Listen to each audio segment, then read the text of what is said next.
Hello and welcome to Zion's Finest, episode 92.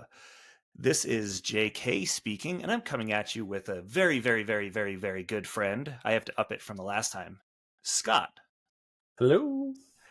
Scott, we are here to talk about, obviously the patch is still fresh in our minds, it's fresh in our hearts, and we are talking about the Rebels changes, which are pretty few, but I think there's an impactful few. We're also throwing in an extra little person in there.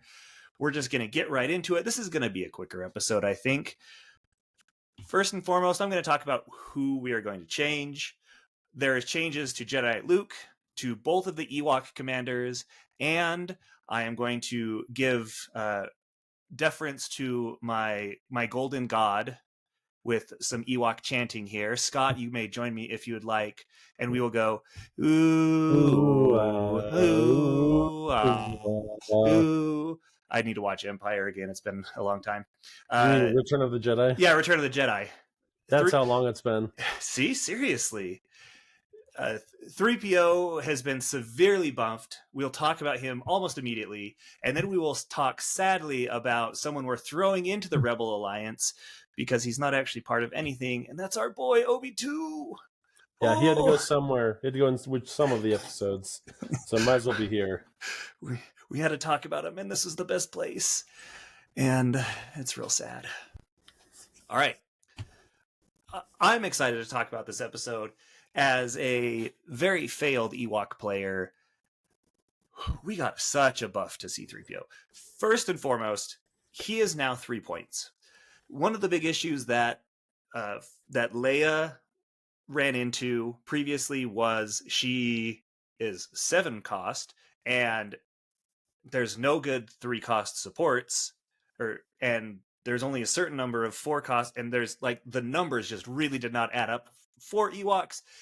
Him becoming a 3 makes it really interesting. We'll talk a little bit more about where he might fit later on. The biggest change, there's 2 really big changes for it. One is Brilliant Oration got a massive buff. It literally doubled, first off. So you pick an allied supporting character within 4, they get to either dash, heal, hunker, or make a 5 dice attack. Gain hunker, not actually take the hunker ability, because I guess that would be different. And then they get to do it as well. And so for free, they're getting a Force Dash. Worst case scenario, they're getting a free Force Dash somewhere into the world. And they're picking another supporting character to dash along with it. That's crazy because we call them Force Dashes because they cost Force. And this one doesn't. Yep. It's just it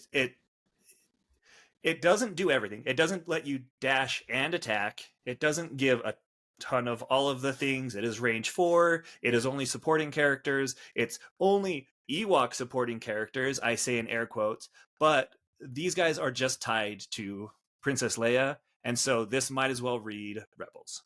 Anyone with a Rebel tag, which, by the way, there's a lot of them nowadays. There, R2, this is not a good idea, got a buff as well. It removed the damage condition from healing the condition. So now, when an allied rebel or Ewok, they cleaned up the language, starts its activation, if it has a condition, it just gets to heal 1. It used to be heal 1, take a damage. They just got rid of it. And that's a reactive ability, so it could in the future cost Force, but it won't because these guys don't die. Divine Influence is another thing that got a huge buff. So previously, Scott, do you know what it previously did? What the wording on it was? Not at all. Okay, I doubt most people do because they took the C-3PO card and yeeted it into the nether sphere. So it used to be that Ewok scouts could get scale and Ewok warriors could get steadfast. They got rid of the keywords. They still have it flipped so that C-3PO's side gives scale within 5 to every Ewok, read Rebel, and that on the flip side, R2's side, the Angry Trilling, Ewoks within 5, read Rebels, gain Steadfast. Guess what? A 5 range Steadfast bubble seems pretty good. So like you think about all the times we as a Science Fighters community, we talk about you need a push on 1 or 2, right? That's just a huge piece that we talk about. Now that push on 1 and 2 just doesn't matter for half of the map because of them. They also still have Goodness Gracious Me, which is if they're, as long as they are alive and with Leia, because they have to have this, then they cannot be targeted with ranged attacks. So backline, it's just super hard to get to them. There's some small tweaks made to their tree. Against my programming, the active ability got removed, and they give out some more conditions. Most of all, they cost 3. This is just such a huge amount of everything. I ran this against Kenny, and they got in an activation and moved and held a point for a whole game and affected the game because of Steadfast. Scott, obviously you're not an Ewok player. You're the about exact opposite of an Ewok player, but you are still very touched in as you have dug into 3PO, which I know you do a ton. What are your thoughts on these sets of buffs? So I think probably the easy comparison point, like when we think about a 3-cost secondary, it's what makes a successful 3-cost secondary. Because I would argue there's really only 2 right now. Now, obviously, Pawns has gotten a buff as well, so we'll see. But kind of prior to that, it was Stormtrooper Sergeant and Luke from the Rescue Box. Yep. And what are the things that they did? Because they have attacks that aren't really... Luke's attack is okay, like for a 3-cost. Stormtrooper Sergeant isn't doing anything with an attack. And so I look at, their attack trees and go, cool, that's totally fine. Like, they don't need to do a ton, but they need to be doing a ton of extra support, right? So the Luke is going to be giving out advances, dashes, or, he's climbing, he's giving out advances to spies or bounty hunters that are willing to do payday. So he's just there for movement. These guys have that movement ability now, right? Yep. Stormtrooper Sergeant, he's given out movement, and then he's giving extra dice to Stormtroopers, which before was like, okay, cool, it's a Stormtrooper. But now with Death Troopers... The one Stormtrooper got a buff, but now... Yeah. I mean, I ran a list where I had Stormtrooper Sergeant, Death Trooper, Shore Troopers, Death Trooper Specialist, and they were all close enough that, cool, all of them, all 4 of those units are getting 3 extra dice, so getting a good offensive buff. With these guys, they're giving attacks, they're giving a dash, they're giving heals, which is 2 heals, right? It's 2 heals you're getting, or hunkers, so incredibly flexible. That is free with no downside, right? With Luke's, right? Like it's conditional on being a spy, which obviously this is conditional here, but with Leia, it's conditional on being Rebel Alliance. And so it's not a huge deal. Yep. And with Stormtrooper Sergeant, you're taking a damage. But these guys also, I think with the Divine Influence Steadfast bubble, that's huge, right? These guys cannot be attacked by ranged attacks when you've got allied units within 3, which is huge because that's usually dependent on order deck shenanigans. Well, they count for themselves in that. They count for themselves with that? Yes. 1 or more allied Ewok units, which is themselves. So because of Leia. As long as you have Leia with you, which again, Leia is like, they are stapled to Leia. You might be able to run them in a funky way in an all Ewok list, but in my opinion, you just staple them together. But yeah. So for me, I think these guys, because of all of these kind of things, I'm thinking about like, okay, they've got movement, but they also have the ability to give extra attacks. They're giving really awesome support abilities. Obviously, they're able to, remove conditions from people within 4. So it's, to me, they're set up now to be one of the few successful 3-cost secondaries because they have everything that previous ones have had, and maybe a little bit more there. I don't think they need to be offensively super powerful, and really, honestly, like here, C-3PO is just healing on his first 3 trees, which could be really impactful depending on who's next to you. Yep.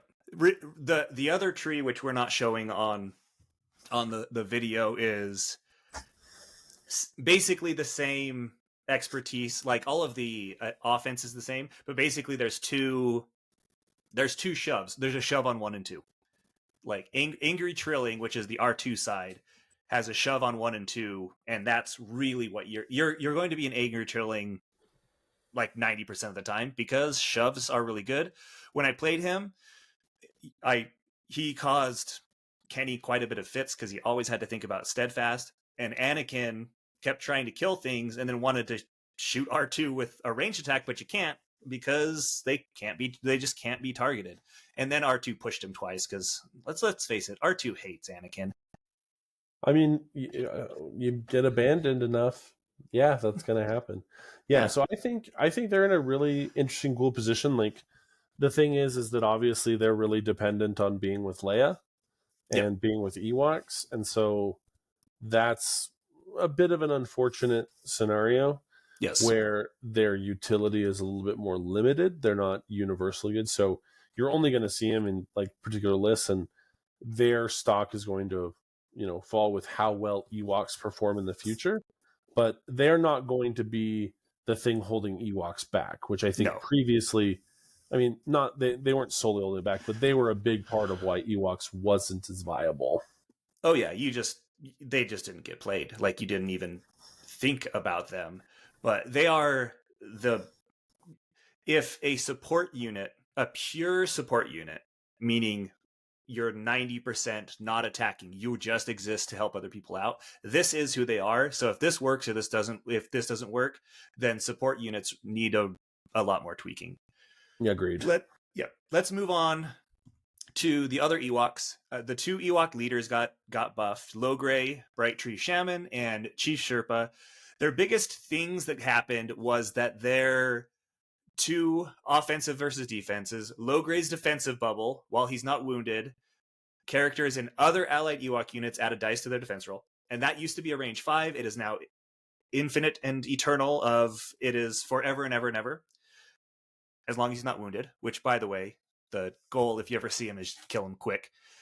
The other thing is Chirpa's his is, when he's not wounded, you add 1 to your attack dice, which is all attack dice, and that's across the whole board as well. That's the big thing that they changed. There are some wording things that got changed on Secret Ingredients and Bright Tree Defender. Bright Tree Defender it used to be Chirpa's revenge attack. He had a if he's not wounded trigger. So if he was wounded, it would turn off, which was terrible. But it used to work on any wounding. So Bright Tree Defender is now when another allied Ewok unit becomes wounded by an attack, after the effect is resolved, roll an attack die. It used to be when they're wounded no matter what, but he had to not be wounded. The rest of it, so Chirpa's is you roll an attack die, crit or success, you reposition and make an attack. Failure or miss, you dash and heal.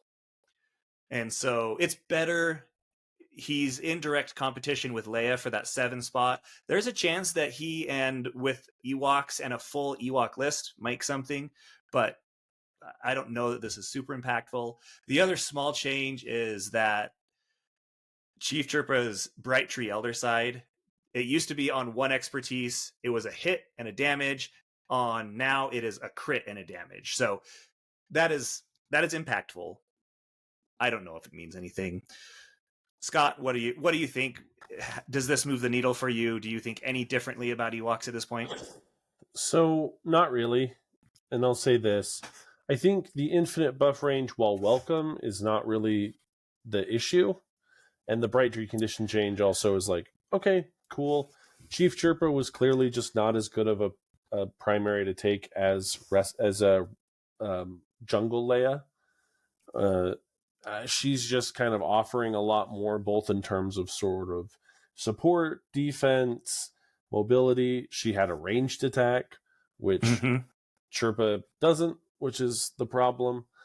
I like him. I like his idea, but also if you want to bring in some other good stuff, like some other rebels, without Leia, R2 and C-3PO are less effective, right? Obviously, because now they don't count as Ewoks, so they don't get their own sort of defensive buff that you just talked about unless they're within an Ewok. So they don't do themselves. Logray was already really good. Yep. He didn't need a buff. I mean, I don't mind seeing it more because he needs more. I think we really needed to see here was buffs for the supports, which Yep. is, I think, where a lot of the weaknesses, because I think Logray was totally fine and great. Wicket was fine and great. It's the trappers and the hunters that we needed to see either a little bit more health or more defensive, or maybe some more impactful attacks, some more tricks in their bags, something along those lines, because they just weren't able to really keep up with the rest of the crew, the packages that every other faction was building. So, I mean, good for them to get buffs. I don't think it's going to move the needle much at all. And if we see Ewok lists going forward, I think it'll be. I think we'll see more than we saw previously, because I think obviously with Inferno coming down, they aren't going to just get completely massacred by that. But also, I think, we saw a little bit of Ewoks with like people like Cody Hawkins, who was running, 2 Ewoks out of his 6 slots. And so now we might see 3 Ewoks in the slot. Yep. Right. And I think, cool, that's a win, I guess. But I don't, and we might have a few people, more than just 1 or 2 people at each tournament that come. And so that's good, again, I guess. But I don't think this is, you don't need to go, all right, how do I deal with Ewoks when list building? Yep. They still felt very draw dependent. If you draw them out of turn, drawing Logray early feels great because you're moving all your stuff around. The problem is he then has a shining target of come kill me. Because if you kill him, which isn't that hard, even with like a Chewy bubble per se, he has 9 health and he's just a dude. Like, he has perfectly adequate defense dice, and as soon as you kill him, then your whole buff is turned off, and all those things you built around. It's that idea of Obi with the clones back in the day, of they built everything with Obi in mind, which means if you don't run Obi, or if Logray is hurt, then it all turns off anyway, and your what was bringing you up to par is now subpar because of just a quick injury. Yeah, I agree with your general thoughts on all of this. I do think you'll see Logray and Freedom Fighter Leia, of course, but it wasn't enough. Speaking of wasn't enough, maybe it is. Jedi Knight Luke Skywalker is we're going to talk about him next. Neither Scott and I had necessarily loved him before. I think he has a lot of things. He is that stat stick that we talk about. He does a lot of things. They use the term selfishly, AMG, when discussing him and what he does. He runs around, he gets his free jump, he gets his force refresh, and he has a lot of cool things that exist, but he never raised the needle for anyone else. What they have done is they changed his identity. I am a Jedi like my father before me.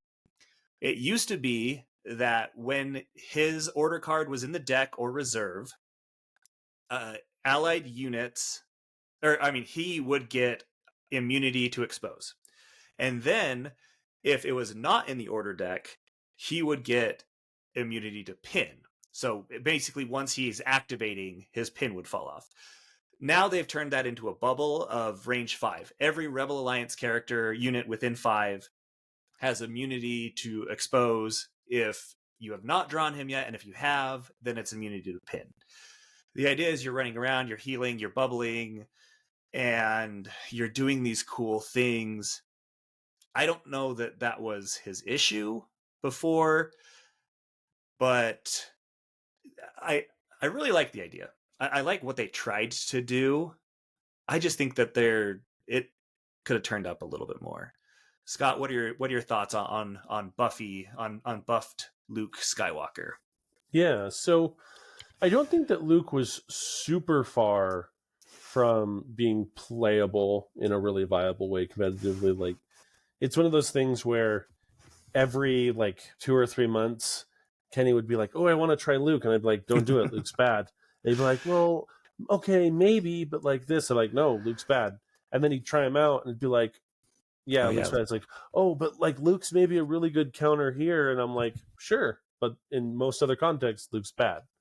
And I think the reason that I really would highlight that, because like on paper he looks fine, in the same way that before the buff, Fourth Sister also looked fine on paper, but it just kind of didn't come out. And what I found was that like deflect is really nice in a range heavy meta, Mm-hmm. which we had, but I think now we're going to move a little bit more towards melee. Yep. Return of the Jedi, which so his ability at the start of the unit's activation, one character in the unit may jump, then refresh force. That's great because it means that he is never really eating up your force economy. It's just like V2, which I think V2 is a more impactful primary than him, but I'm not as even that super hot on V2 compared to some other primaries. But I think for me, my problem there is it is at the beginning of his activation that he jumps, which it seems fine, but I think creates a lack of flexibility. I much prefer the ability to jump on my terms when Mm-hmm. I want to, because there are times when it is way more efficient to sequence it where you take cover or advance first and then jump, or attack and then jump for whatever reason about positioning. And so sometimes you'll be fine jumping at the beginning and it won't make a big deal. But like, how many times has it been where it's like, hey, I need to get up onto this other level, and the fact that I can't advance first and then jump up there is the difference between me getting up there or not. And that actually that kind of comes up more often than you'd really like. And It so does. that lack of flexibility is there. You can either profit by this or be destroyed.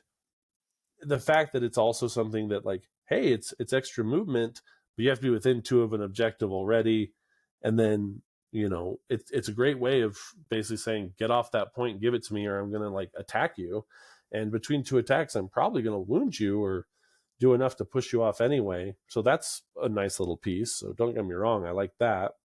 I will not fight you's fine, like it's Yep. cool reactive ability. I think what Luke has really lacked, and they're at least moving in the right direction here, is a really strong identity. I think we Mm-hmm. found that for the most part, really successful primaries are often just incredible stat sticks that also have really strong identities. And if you only have the really strong stat stick, I think sometimes you'll just lose out. Like Vader 1 has an awesome identity, right? Yes. His identity is a big deal of why he saw a lot of play. And, being a stat stick is really nice. I think the Grand Inquisitor, which I think has come up a lot, because his identity is really, really strong, right? Dooku has an amazing identity that we saw that sees a lot of play. Aiden's identity, which wasn't, the real reason he took Inferno, was getting No. half, but her identity was fantastic. Wound, get a dash, give out a condition, and heal. Yeah. Holy cow, so powerful. Kanan's identity, revenge trigger identity, like these things are a lot of what define a primary and define how strong they are. The problem with his identity here is that it is, again, not on your terms. It is on luck. So, okay, you can reserve if you want to keep an immunity to expose, but I would much prefer if, rather than saying when the card's in the deck or not the deck, if it was dependent on your stance. So you could go, I've got a bunch of people with pin right now. I activate Luke, flip his stance, and I clear all of them. Yep. Like, I think that would be, because then it's something you can plan on, you can utilize him, there's a reason to use him, and not just like, oh, well, I really need to get rid of all these immunities, I hope I pull Luke. Or, hey, I'd love to not have to deal with all these exposes, but even if I shatter point Luke, his cards, not in the deck anymore, so I can't do it, I have to reshuffle it. So it's just, again, the situation where he needs a little bit more consistency, and he needs a little bit more responsiveness to player choice in order to be great. and I don't think we got that with the buff. I like that phrasing. Again, I'm with you where Luke isn't far off. He has a couple problems working for him. One, it's kind of funny that he got the expose immunity now, where a lot of the expose coordinated fire exposes are going away anyway. But also, yeah, that control just doesn't feel like it's there enough.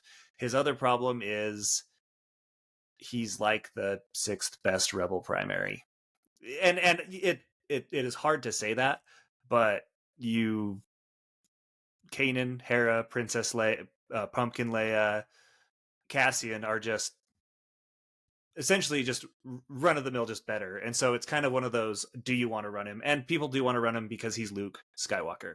And you're not down far with him. But I think they could have done a little bit more. I think they could have pushed, and that's okay. It's okay to also just come up short. And worst case scenario, they came up just short on this. It's not like, oh, he's completely unplayable still. Yeah. Hi, BB. My cat has entered the video.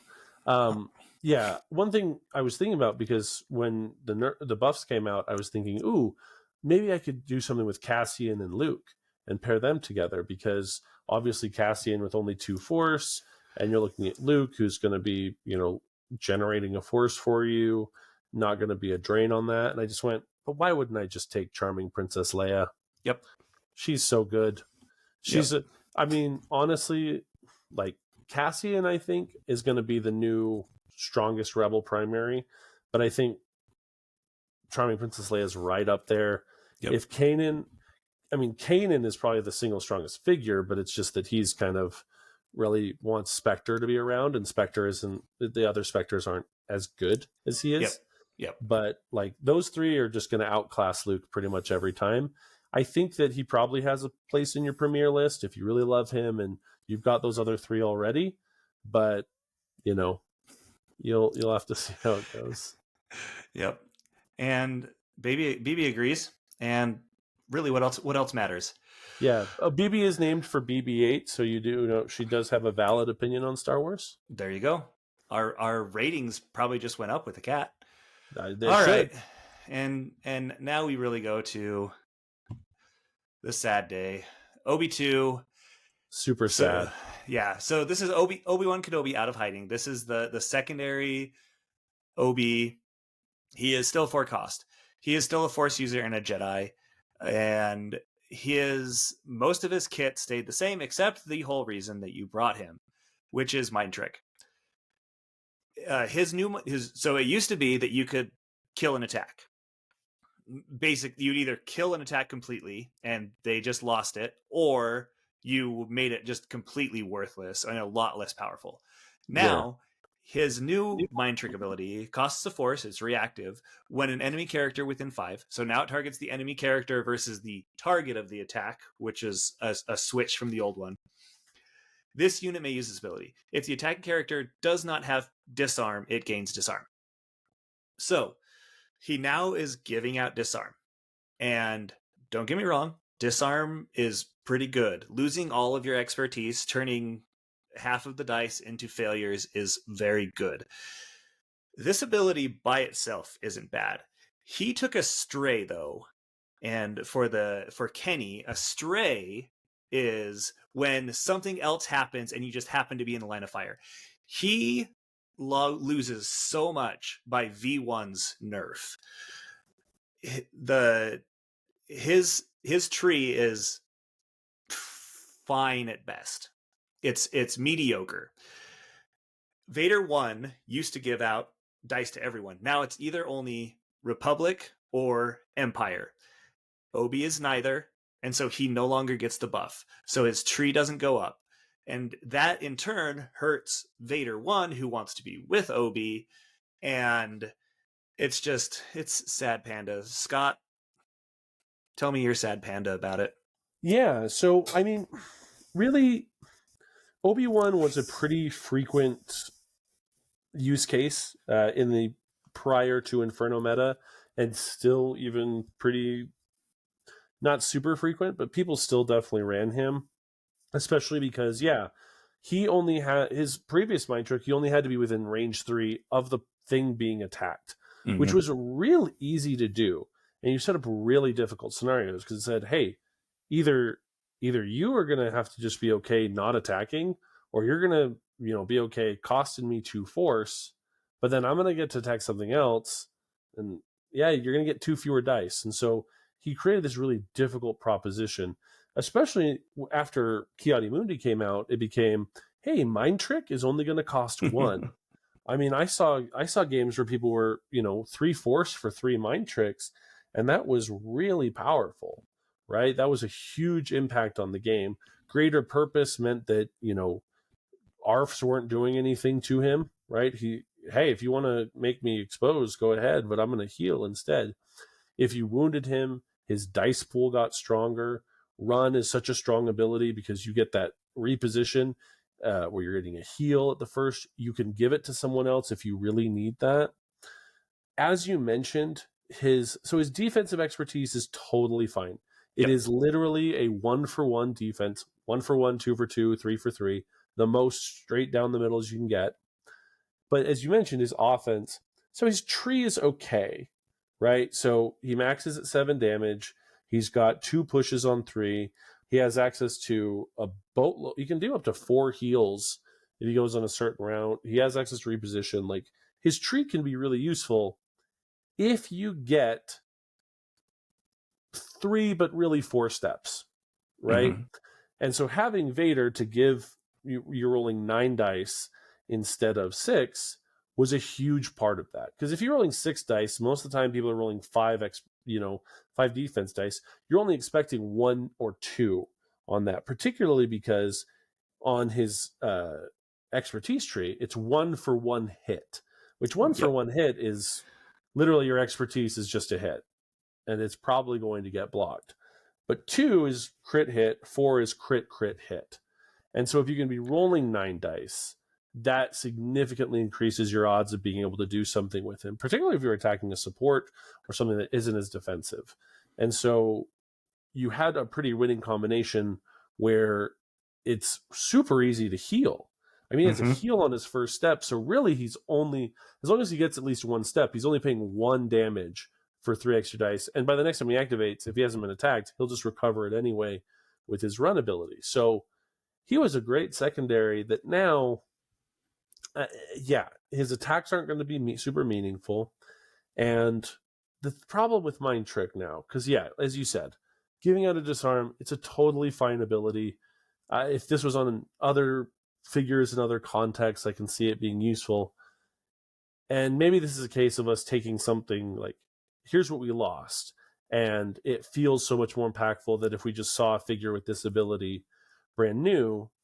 But it's like, one, the fact that it only works if they don't have disarm means you can't use it to ping damage, which I think they probably want to avoid the feels bad of, I have 1 health left, I'm already disarmed, Obi-Wan can end my activation, which I'm like, that's a pretty niche situation. Maybe let them have that. I don't know, but whatever. And it says, okay, so if you roll a disarm, getting rid of expertise is great, but you can roll results that aren't expertise. Sure. So the value becomes inconsistent. It becomes dependent on dice luck, which a lot of things are dependent on dice luck, and we accept that. But previous Mind Trick was, I am getting rid of an attack or removing 2 results. Even if you roll well, you are still removing 2 results from that pool. So unless those 2 results would have been failure, it is still a pretty meaningful impact, and you're making them do a different choice. And so he has just lost so much. His lack of tags, I would also have been fine if they gave him a bunch of other tags, like Force User, Jedi, Rebel Alliance, right? Or Scoundrel, right? If you say like, oh, well now, he runs around on Tatooine with a bunch of, scum, like, okay, cool. Give him some other spots where he can get some buffs, where he can get some assistance elsewhere.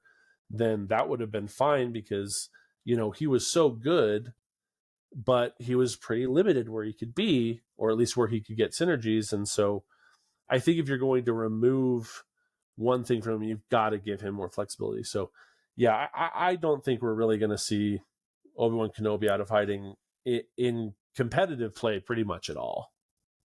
Obi run into hiding is what we're calling him now. Yeah. He, I will say a few things. One, I totally understand the change. Mind trick is a feels bad situation. I get, like, they mention it in the article, AMG. Yes, I get it. Two, I have seen people talk about with Cam, if you position him right, you have a permanent zero cost disarm everyone. It's of course not positioned perfectly, but if you're right in line with a Cam and you're getting that forced removal, you have free mind trick for everyone, which seems like it could be great.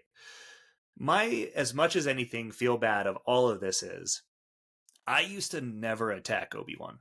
Obi-2, you did not attack him because as long as they had force, you had just as much a chance of just wasting your activation because you're going after him now. Now, what do I care? I'm going to kill him because now Mind Trick costs 2. Yes, he gets more offense and defense dice, and maybe his offense is better now, but I just go kill him now. Go kill him now and turn off all of his support, and you are going to be a little bit better. And maybe that's ultimately what they wanted. They wanted Last Stand of the Jedi to be really good and really meaningful, and it would be in that situation. But yeah, felt like there should have been a trade-off. Yeah. And I think, speaking about a lot of these things, I would have loved to see more love for Ewoks. I would have loved to see more love for Luke. I think, generally speaking, Rebels are in a pretty good position. And depending on how Cassian plays out and once kind of people figure things out, Rebels might be in the most superior position. Mm-hmm. And so, it's hard to say, like, hey, we don't want to overtune things. We don't make them way too good because we've got Cassian on the deck there. You've got Charming Princess Leia on the deck here. I think if you're a Rebel player, like, you're eating well, right? Yes. Like the strongest thing that was a deterrent to playing non-Empire has been tuned down a lot. Still probably playable, but like it's certainly not like you must be this tall to ride anymore. Mm-hmm. So you've got a lot of flexibility there. I think that one thing that the caveat I'll give is that we haven't tested a lot of this stuff super thoroughly. Yes. Obviously JK has been playing Ewoks, and I want to try out Luke. We're speaking very hypothetically in terms of like, hey, we don't feel like these buffs address our main concerns with Luke, but it could be the case in your testing or in the testing we do that we go, hey, actually, like, Luke does have a spot, right? So when we talk about these things, because we've been pretty, in some of our other episodes, we're like, ooh, we're really excited about trying this, and this, but when we talk about like, hey, I don't think, Ewoks get enough, or I don't think Luke's going to do it, like, don't take that as like, hey, don't bother. Take it very much as like, hey, like, that's important context for me to think about, but let me still test them to see if that, trust. We always say trust but verify. Correct. Right? Because, we are coming from our own biases, our own experience, the things that we're good at. We're all testing against each other, right? And so, we are going to have all of our opinions, but you might discover something. Like, one of the things is our group doesn't play against Thrawn a lot because I'm the Empire player and I am not huge on Thrawn. Yep. But that doesn't mean that Thrawn is bad, right? But it means we don't have as much insight into him. And in that same way, like, test and discover. Yes, very, very much. The state of the faction as a whole is, we still don't know, partly because Cassian is a month old. Because we haven't had a chance to test that much. Cassian has really blown up the faction meta quite a bit. Luke might have a place with Cassian. Like, there's no reason he doesn't. Again, Ewoks, yes, they're going to be there. Be prepared for someone who's really good running Ewoks and just making you look silly, because they're going to be doing weird, crazy stuff. I think the Freedom Fighter Leia C3PO Commandos side of a list is going to be there because Steadfast is just annoying, and Freedom Fighter Leia is one of the few sources of coordinated fire expose, and she is so hard to kill. And so you have a whole bunch of so hard to kill things that are going to be with it. Overall, yeah, realistically, the thing about this is if we're recommending food to people, like I love a ribeye steak. I think the ribeye steak is the best cut of meat that you can get for all intents and purposes. But there's a reason why the filet mignon it costs more. It's because it's the nicer cut in theory. My wife prefers a sirloin. Just because we have tastes and we have likes, I can tell you why I think the ribeye is the better cut of steak. I can tell you why I think the Rebels are in a really good position right now. But as you're tasting and you think, well, I need more fat or I need less fat or I need more A1 sauce or whatever, that's perfectly fine too. Yeah, I think Rebels are in. I think Rebels are in a really good spot right now, especially with all the tuning that's gone around it, and it's going to be fun. I'm going to slide into lists we want to run. I talked about it just barely. Freedom Fighter Leia, C3PO, and Rebel Commandos with I think across from the Cassian box. I'm going to run that I think next week at the Zion, our May 24th tournament, just because I think Cassian's so good. Cassian is so good.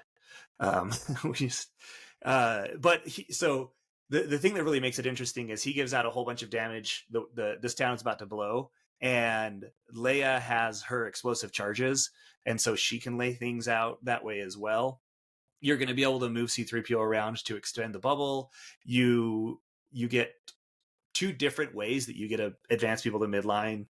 There's a lot of things going for it. With Luke, I don't really know exactly where I want to run Luke, but yeah, Cassian. I mean, everything with Cassian. It's kind of how it was a month or two ago. Everything with Kanan, and or everything with Pumpkin Leia, and there's a little bit of it all. And eventually, I will get Oops All Ewoks to the table where we're trying the upgraded Sherpa Logray. I'm not thinking it's going to be great, but it's going to be there. Scott, do you have any Rebel lists that you're itching to run right now? Yeah. So I was itching. Like I've been experimenting a lot with Empire, and not to say I'm not an exclusive person. Like my big premiere list was half Rebel, half Empire. Mm-hmm. And mostly I'm deciding now kind of if I want to still move in that kind of same direction. So I want to try out Luke as a pairing with Cassian. As I mentioned, that was something that I initially did. And so I'm kind of thinking like, okay, so like Luke, Ezra, Bartu, who, I'm a big fan of Bartu. Their value is sometimes, they're a little inconsistent. Their attack's not amazing. I liked running them with Vader 1. Yep. Because he gave them those extra dice, which was really great. And then running in with Cassian did some configuration, probably like Cassian, K2, and then Commandos. Yep. So that might be one half of a premiere list that I'm kind of thinking about there. I'd love to try Ewoks just because I remember the first time I played Ewoks, I thought these guys are so fun. They're a lot of fun to play.